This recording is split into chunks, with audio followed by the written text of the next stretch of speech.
নমস্কার, বার্তালিপি বুলেটিনে আমি দেবাশিস চক্রবর্তী আপনাদের স্বাগত জানাচ্ছি। বিস্তারিত খবরে যাওয়ার আগে দেখে নেব সংবাদ শিরোনাম।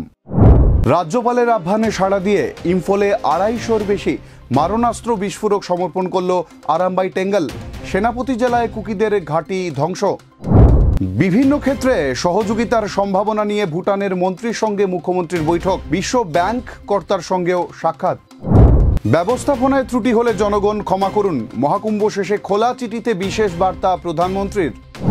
জাতীয় নাগরিক পার্টি নাম দিয়ে কাল বাংলাদেশে ছাত্রদের নতুন দল, নাহিদ সার্জিস হাসনাত রায় দলের নেতৃত্বে।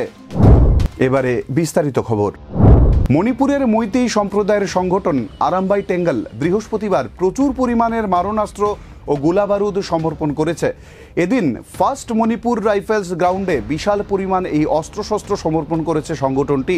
উল্লেখ্য, বুধবার রাজভবনে গিয়ে রাজ্যপাল অজয় ভাল্লার সঙ্গে সাক্ষাৎ করে আরামবাই টেঙ্গলের একটি প্রতিনিধি দল। তখনই রাজ্যপাল তাদের সব ধরনের অস্ত্র সমর্পণ করতে বলেছিলেন। অস্ত্র সমঝে দেওয়ার পরিবর্তে কিছু শর্ত আরোপ করেছিল সংগঠনটি, কিন্তু রাজ্যপাল ভাল্লা তাদের সাফ জানিয়ে দিয়েছিলেন হাতে বেআইনি মারণাস্ত্র রেখে কোনো কথা হতে পারে না। আগে তারা সব ধরনের মারণাস্ত্র সমর্পণ করুন, তারপর যে কোনো ইস্যুতে সরকার আলোচনা করতে তৈরি। এরপরই বৃহস্পতিবার প্রচুর পিকআপ ভ্যান ও জিপে বোঝাই করে আরামবাই টেঙ্গলের ক্যাডাররা মারণাস্ত্র নিয়ে পৌঁছেন মণিপুর রাইফেলস গ্রাউন্ডে।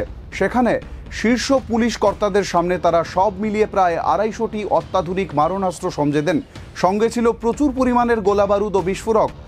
এদিকে গত সপ্তাহে মণিপুরের সব সংগঠনকে ৭ দিনের মধ্যে মারণাস্ত্র সমর্পণ করতে চরম সময়সীমা বেঁধে দিয়েছিলেন রাজ্যপাল ভাল্লা। সেই সময়সীমা বৃহস্পতিবারই শেষ হয়েছে। নিরাপত্তা বাহিনীর বাইরে সাধারণ মানুষের কাছে কি পরিমাণের অস্ত্রশস্ত্র ছিল এবং টানা প্রায় ২ বছর ধরে রাজ্যটিতে কেন হিংসা হচ্ছিল তা আজকের মারণাস্ত্র সম্ভার দেখেই অনুমান করতে পারছেন বিশেষজ্ঞরা। এদিকে বৃহস্পতিবারই সেনাপতি জেলায় কুকি জঙ্গিদের একটি গোপন ঘাঁটি ধ্বংস করে দিয়েছে কেন্দ্রীয় বাহিনী।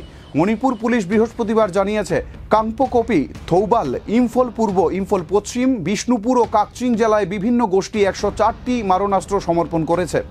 রাষ্ট্রপতি শাসন জারি হওয়ার পর রাজ্যটিতে বড় ধরনের কোনো হিংসার খবর মেলেনি। প্রায় প্রতিদিনই রাজ্যের বিভিন্ন প্রান্ত থেকে জঙ্গিদের আটক ও অস্ত্র উদ্ধারের খবর মিলছে। বিদেশি রাষ্ট্র হলেও ভুটান অসমের প্রতিবেশী, তাই দুই অঞ্চলের মধ্যে বিভিন্ন ক্ষেত্রে সহযোগিতা যে এই অঞ্চলের উন্নয়নে যথেষ্ট কাজে আসবে তা মনে করেন অসমের মুখ্যমন্ত্রী ডক্টর হিমন্ত বিশ্ব শর্মা।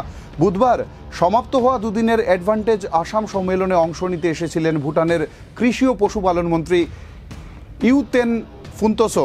বৃহস্পতিবার সকালে ভুটানের মন্ত্রীর সঙ্গে প্রাতরাশ বৈঠক অংশ নেন মুখ্যমন্ত্রী। কৃষি, বাণিজ্য, পর্যটন, শিক্ষা ও বিদ্যুৎ ক্ষেত্রে ভুটান ও অসম একসঙ্গে কাজ করলে পারস্পরিক উন্নয়নের প্রভূত সম্ভাবনা রয়েছে বলে মুখ্যমন্ত্রী আশা প্রকাশ করেন। এদিন বিশ্বব্যাংকের ভারতস্থিত কান্ট্রি ডিরেক্টর ডক্টর অগান্তে তানো কাউয়ামির সঙ্গে সৌজন্য সাক্ষাৎ করেন মুখ্যমন্ত্রী।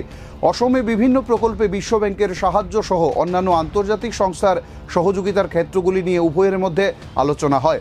মুখ্যমন্ত্রী জানান, অ্যাডভান্টেজ আসাম দেশ বিদেশের সামনে রাজ্যে শিল্প সম্ভাবনার দরজা খুলে দিয়েছে। এখন শুধু এই মোমেন্টামকে সঠিক দিশায় এগিয়ে নিয়ে যেতে হবে। ৪৫ দিন পর অবশেষে শেষ হয়েছে মহাকুম্ভ। উত্তরপ্রদেশ সরকার পুণ্যার্থীদের সংখ্যা নিয়ে যে অনুমান করেছিল তার থেকে অনেক বেশি সংখ্যায় মানুষ গিয়েছেন প্রয়াগরাজের ত্রিবেণী সঙ্গমে। এবার মহাকুম্ভের ব্যবস্থাপনা নিয়ে কেউ কেউ যোগী সরকারকে প্রশংসার বন্যায় ভাসিয়ে দিয়েছেন, আবার কেউ কড়া সমালোচনা করেছেন। তবে মহাকুম্ভ শেষ হওয়ার পর মানুষের কাছে ক্ষমা চেয়ে নিলেন প্রধানমন্ত্রী নরেন্দ্র মোদী। এক স্যান্ডেলে তার বার্তা, এত বড় মাপের অনুষ্ঠান আয়োজন করা মোটেই সহজ নয়, তবে আয়োজনে ভুল ত্রুটি হয়ে থাকলে সকলের কাছে ক্ষমা চাইছি। খোলা চিঠিতে প্রধানমন্ত্রী আরও লিখেছেন, আমি জানি এমন বিরাট অনুষ্ঠান আয়োজন করা মোটেই সহজ নয়। মা গঙ্গা, যমুনা এবং সরস্বতীর কাছে প্রার্থনা করি আপনাদের উপাসনায় যদি কিছু ত্রুটি থেকে থাকে তাহলে তারা আমাদের ক্ষমা করুন। পুণ্যার্থীরাও আমার কাছে ভগবান, তাদের সেবায় যদি কোনো ভুল হয়ে থাকে তাহলে আমি তাদের কাছেও ক্ষমা চেয়ে নিচ্ছি। উত্তরপ্রদেশের মুখ্যমন্ত্রীকে দরাজ সার্টিফিকেট দিয়ে মোদির বার্তা, উত্তরপ্রদেশের সাংসদ হিসাবে বলতে পারি যোগীজির নেতৃত্বে সরকার, প্রশাসন এবং সাধারণ মানুষ একসঙ্গে মিলে এই মহাকুম্ভকে সফল করে তুলেছেন। শুক্রবার আত্মপ্রকাশ করতে চলেছে বাংলাদেশের নতুন রাজনৈতিক দল জাতীয় নাগরিক পার্টি বা এনসিপি। জুলাই আগস্টে যেসব ছাত্রছাত্রীরা শেখ হাসিনা সরকারকে ক্ষমতাচ্যুত করতে প্রধান ভূমিকা পালন করেছিলেন, মূলত তারাই নতুন এই রাজনৈতিক দল গঠন করতে চলেছেন। হাসিনা সরকারের পতনের পর একটি জাতীয় নাগরিক কমিটি গঠন হয়েছিল। বৈষম্য বিরোধী ছাত্র আন্দোলন ও এই নাগরিক কমিটি মিশে গিয়ে নতুন দল তৈরি হতে চলেছে। আত্মপ্রকাশের আগের দিন বৃহস্পতিবার নতুন এই দলটির শীর্ষ নেতৃত্বের পরিচয় জানা গিয়েছে। মোহাম্মদ ইউনিস নেতৃত্বাধীন অন্তর্বর্তী সরকারের উপদেষ্টা পদ থেকে ইস্তফা দেওয়া নাহিদ ইসলামী হচ্ছেন নতুন দলের আহ্বায়ক। সদস্য সচিব হচ্ছেন আক্তার হোসেন, নাসিরুদ্দিন পাটোয়ারিকে প্রধান সহকারী, হাসনাত আবদুল্লাহকে দক্ষিণাঞ্চলের মুখ্য সংগঠক এবং সার্জিস আলমকে উত্তরাঞ্চলের মুখ্য সংগঠক হিসেবে নতুন দলে দেখা যাবে। শুক্রবার বিকেলে ঢাকার মানিক মিয়া অ্যাভিনিউ এক বিশাল সমাবেশে নতুন দলের আনুষ্ঠানিক আত্মপ্রকাশ হবে।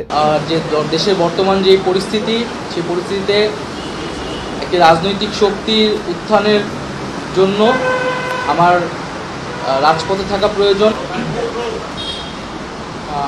আজ দুপুর 1টার সময় আমাদের প্রধান উপদেষ্টা কার্যালয় যমুনাতে আমাদের উপদেষ্টা পরিষদের একটা অনানুষ্ঠানিক বৈঠক ছিল এবং এই বৈঠকে আমি আমার একটা ব্যক্তিগত বিষয়ে আলোচনা করেছি এবং আলোচনা সাপেক্ষে আমি প্রধান উপদেষ্টা বরাবর আমার পদত্যাগপত্র জমা দিয়েছি। আমার যেই দুটি মন্ত্রণালয় ছিল, তথ্য ও সম্প্রচার এবং ডাক, টেলিযোগাযোগ এবং তথ্য প্রযুক্তি, দুটি মন্ত্রণালয়ের দায়িত্ব থেকে আমি ইস্তফা দিয়েছি। এছাড়াও এই জুলাই ফাউন্ডেশন, জুলাই শহীদ স্মৃতি ফাউন্ডেশন সহ সরকারের যেই সকল কমিটিতে আমি ছিলাম, এই সকল কমিটি থেকে আমি একই সাথে ইস্তফা আমার হচ্ছে। কোনো অপ্রীতিকর ঘটনা ছাড়াই শেষ হলো ঐতিহ্যবাহী ভুবন মেলা। শিব চতুর্দশীতে পূজার্চনার পর পুণ্যার্থীরা পাহাড় ছেড়ে বাড়ির পথে। অমাবস্যা তিথিতে পাহাড়ে ভিড়ভাট্টা একেবারেই নেই, সবাই নেমে পড়েছেন। তবে 3000 ফুট উঁচু পাহাড়ে চড়তে গিয়ে বহু ভক্তের মুখে অভিযোগ শোনা গিয়েছে। ভুবন পাহাড়ে রাস্তা নির্মাণের জন্য আসাম সরকারের পক্ষ থেকে 10 কোটি বরাদ্দ করা হলেও রাজস্থানের একটি বেসরকারি সংস্থা আদালতে মামলা করে নির্মাণ কাজ বন্ধ করে দিয়েছে।